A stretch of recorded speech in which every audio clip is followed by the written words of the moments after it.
বাবা অনুজ, তোর নানির জন্য মনটা কেমন ছটফট করছে, একবার গিয়ে দেখে আয় না বাবা। আমি তো বাবা অসুস্থ, না হয় আমি তোর সাথে যেতাম। আমি কি তালভাঙ্গে যেতে বলছো মা?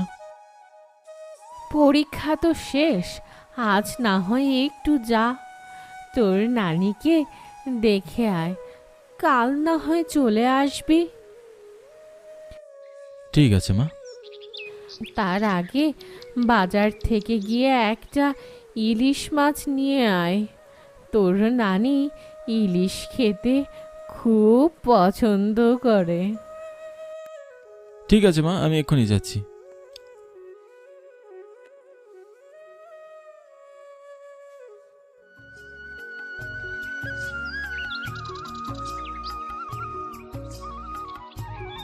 আজ যা গরম পড়েছে, এই রোদের মধ্যে নানাবাড়ি যেতে ইচ্ছাও করছে না। তারপরও যেতে হবে, বিকেল করে বের হবো, তাহলে আর অত গরম লাগবে না। আমার নাম অনুজ সেন, হরিপুর গ্রামে থাকি। সবে ইন্টারমিডিয়েট পরীক্ষা দিয়েছি। বাবা ব্যবসার কাজে শহরে গিয়েছে, আর তাই বাড়ির বাজার সদাই সব আমারই করতে হয়।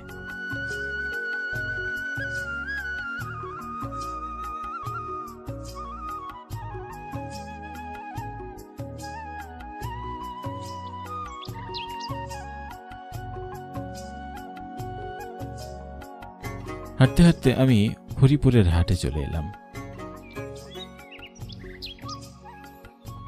মাছের বাজারে খুব একটা ভিড় নেই। ইলিশ মাছ খুঁজতে খুঁজতে একটা দোকানের সামনে এলাম।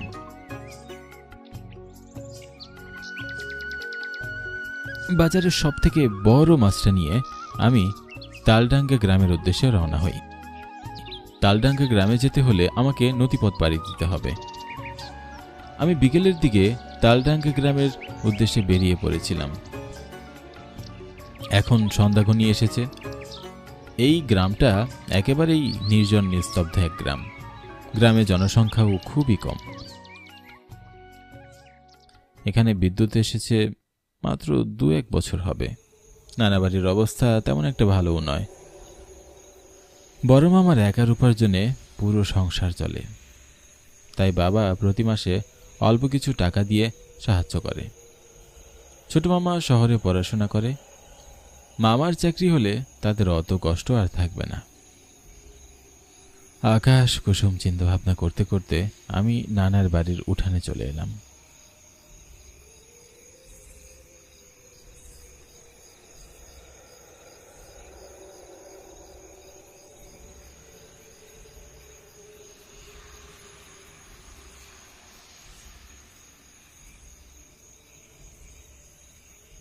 খাবার বেশি খেয়ে দেখছি পেটে অসুখ দেখা দিল।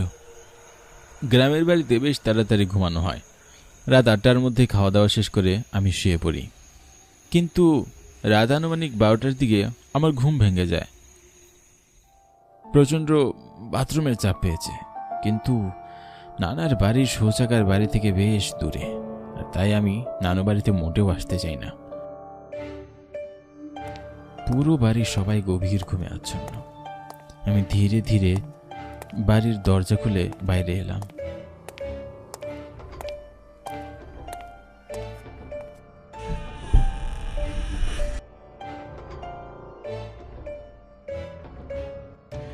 পূর্ণিমার রাত, বাইরে দিনের আলোর মতো সাদা ফকফকা। পথ চলতে অসুবিধা না হলেও রাতের এই নির্জনতা আমাকে বেশ ভয় পাইয়ে দিচ্ছে। মনে হচ্ছে আমি যেন এক নির্জন রাজ্যে প্রবেশ করে ফেলেছি। এই রাজ্যে সবাই গভীর ঘুমে তলিয়ে আছে, কেউ জেগে নেই।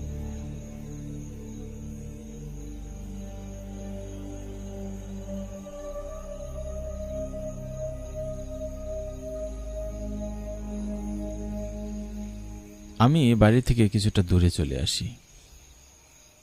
অনেকদিন পরে আসায় নানার বাড়ির শৌচাগারে যাওয়ার পরটাও বেমালুম ভুলে গেছি। কি করব বুঝে উঠতে পারছি না। বাড়ি গিয়ে মামাকে ঘুম থেকে ডাকবো নাকি? হঠাৎ মনে হলো পিছন থেকে কেউ একজন এসে আমার পাশে দাঁড়িয়েছে। আমি চট করে পিছনে ফিরে তাকালাম, কিন্তু কি আশ্চর্য, কেউ নেই। আমি তো স্পষ্ট অনুভব করলাম কেউ আছে।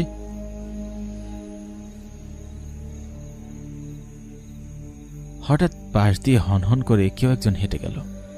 তার হাতে ঘড়ি রয়েছে। সে হয়তো আমার মতো শৌচাগার খুঁজছে। আমি চমকে সেই হেঁটে যাওয়া লোকটাকে ডাক দিলাম। লোকটা চাদর গায়ে, চাদর দিয়ে মুখ ঢেকে আছে, শুধু চোখগুলোই দেখা যাচ্ছে তার। কাকা, একটু সাহায্য করবেন?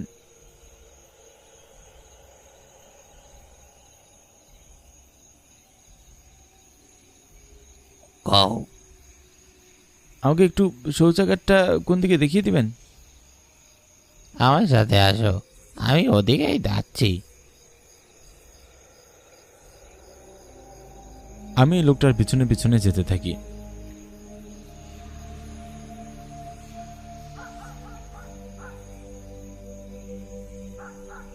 লোকটা কিছুটা অদ্ভুত। প্রচন্ড এই গরমেও লোকটা চাদর মুড়ি দিয়ে আছে। তা কিছুতেই আমার বোধগম্য হলো না কেন। কৌতূহল দমাতে না পেরে জিজ্ঞাসা করেই ফেললাম, আগে কাকা, যদি কিছু মনে না করেন তাহলে কি বলবেন, এই গরমে আপনি এখনো এই চাদর মুড়ি দিয়ে আছেন কেন? লোকটা আমার কথার কোনো জবাব দিল না। সে হেঁটেই চলেছে। এদিকে আমার মনে হচ্ছে আমি আমার নানা বাড়ি থেকে বেশ দূরে চলে এসেছি। লোকটা আমাকে নির্জন নিস্তব্ধ জায়গায় নিয়ে এলো, যার চারপাশে জঙ্গলের মতো, মাঝখানে ছোট একটা শৌচাগার। আগে আপনি যান কাকা। তুমি যাও, ছোট মানুষ, অনেকক্ষণ থাকাটাই তো বাথরুমের চাপ তোমার বেড়েই গেছে। লোকটার কথা শুনে আমি শৌচাগারে প্রবেশ করি।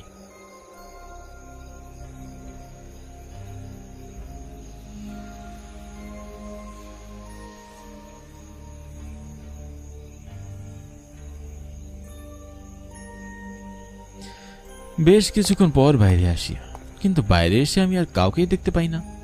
কি আশ্চর্য, লোকটা চলে গেল। সম্ভবত লোকটা শৌচাগারে যাওয়ার উদ্দেশ্যে বের হয়েছিল। লোকটার হাতে ঘটিও ছিল। তাহলে সে শৌচাগারে না গিয়ে কোথায় চলে গেল? আগেই লোকটাকে যেতে দেওয়া উচিত ছিল। ভুল হয়েছে। ভুল তো হয়েছে, মারাত্মক ভুল। কণ্ঠটা শুনে আমি শিউরে উঠি। আমার পিছন থেকে কেউ একজন খুব রাগী কণ্ঠে এই কথাটি বলে ওঠে। হঠাৎ পেছন থেকে ঠান্ডা হাতের স্পর্শ আমাকে স্পর্শ করে, সাথে সাথে হাত সরিয়ে ফেলে। আমি পিছনে ফিরে তাকাতেই হতবাক হয়ে যাই। এবারও পিছনে কেউ নেই, কিন্তু আমি স্পষ্ট কণ্ঠ শুনেছি। আমার কাঁধে একটা ঠান্ডা হাতের স্পর্শ অনুভব করেছি, কিন্তু পিছনে পিছনে তাকাতেই কাউকেই দেখলাম না। কি করে সম্ভব? মুহূর্তেই একরাশ ভয় আমাকে ঘিরে ধরে। কেউ নেই, অথচ তার উপস্থিতি আমি টের পাচ্ছি। ভয়ে আমার শরীরের সব লোম দাঁড়িয়ে যায়। এক দৌড়ে বাড়ি ফিরে যেতে ইচ্ছা করছে। আশেপাশে কেউ নেই, তাহলে আমি কার কথা শুনলাম? হঠাৎ আমাকে আরো ভয় ঘিরে ধরল। আমার সামনে একটা লোক দৃশ্যমান হলো। লোকটা সেই চাদর মুড়ি দেওয়া লোক, যে লোকটা আমাকে শৌচাগারের রাস্তা দেখিয়ে দিয়েছে। হঠাৎ করে লোকটা কি করে ঠিক সামনে এসে দাঁড়ালো? এতক্ষণ তো তাকে দেখলাম না। লোকটা তার বড় বড় চোখে হিংস্র ভাব ফুটিয়ে আমার দিকে তাকালো। হ্যাঁ, আপনি কোথায় চলে গিয়েছিলেন? আর আপনি গরমের চাদর কেন? চাদর গায়ে দিয়েছি যেন তুই আমার দেখে বস, ভয় না পাস। ভয় পাইলে কি আমার লগে তালডাঙ্গার শৌচাগারে আইতে চাইতি? কি বলছেন কাকা? ভয় পাবো কেন? ভয় পাবি না? আমার দেখে তোর ভয় লাগবো না? তাহলে দেখ। এই বলে লোকটি তার বুক থেকে চাদর সরিয়ে ফেলে। ভয়ে আমি শিউরে উঠি।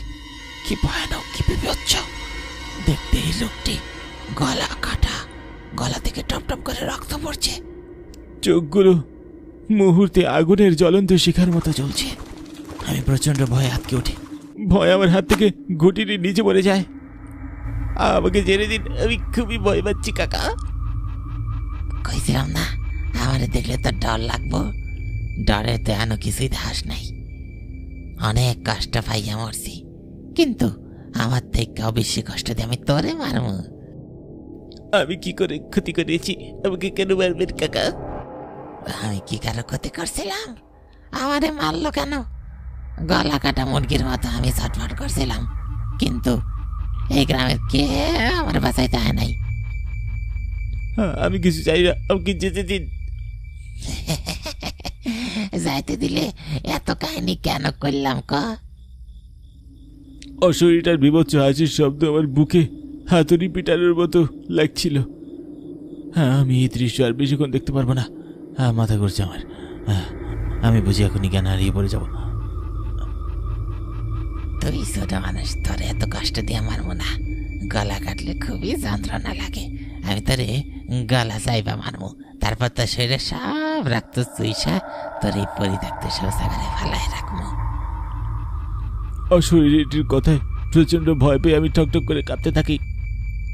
ইচ্ছা করছে এক দৌড়ে বাড়ির ভিতরে গিয়ে দরজা বন্ধ করে দেই, কিন্তু দৌড় দেওয়ার মতো শক্তি আমার গায়ে ছিল না। হঠাৎ আমার মায়ের মুখটা ভেসে ওঠায় আমি কিছুটা সাহস পাই। আমার মা আমাকে হারিয়ে অনেক অসহায় হয়ে পড়বে, আমি কিছুতেই তাকে ছেড়ে চলে যেতে পারি না। মায়ের কথায় আমার শরীরটা কিছুটা শক্তি সঞ্চিত হলো। আমি এক দৌড়ে ছুটে পালালাম। পেছনে খুবই ভয়ঙ্কর ভয়ঙ্কর হুঙ্কার ভেসে আসছে, কিন্তু আমি কিছুতেই পিছনে ফিরে তাকাই না। পিছনে ফিরলে ভয়ে আমার হাত পা অবশ হয়ে যাবে, আমি আর দৌড়াতে পারবো না। আমি এখন দৌড়াতে দৌড়াতে আমার নানা বাড়ির উঠানে এসে একটা চিৎকার দিয়ে মাটিতে লুটিয়ে পড়লাম। বাঁচাও!